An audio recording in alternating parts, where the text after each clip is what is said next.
Umeona kwenye harusi walivyopendeza? Wampendeza. Shoga yangu. Idi aliyoamba vipi? We. Cheki sasa, huyu ndo mke wake. Afu hapa baba mkwe. Afu yuko mama mkwe wake. Alinoga vibaya.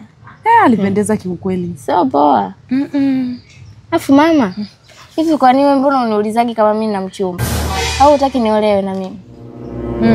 Mimi ndo nikuuliza, wewe ndo uniambie.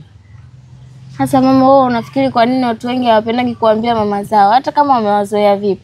Hawapendagi kuwauliza kuhusu hilo swali. Kwa sababu unabadilisha kila siku. Kunipiga. Kwa sababu unabadilisha kila siku, sio kupigwa.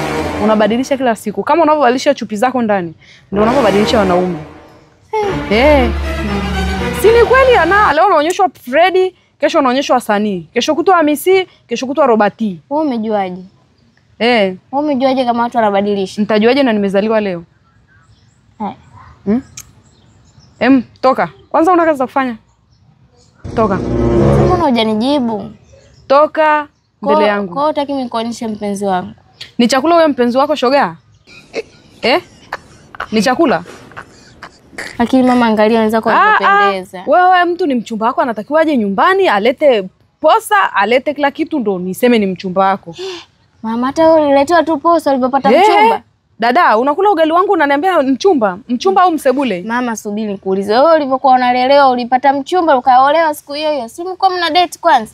Kudeti ni nini hicho? Kudeti ni nini? Hakunaga kudeti. Kwa hiyo nahisi ndoa ni raha.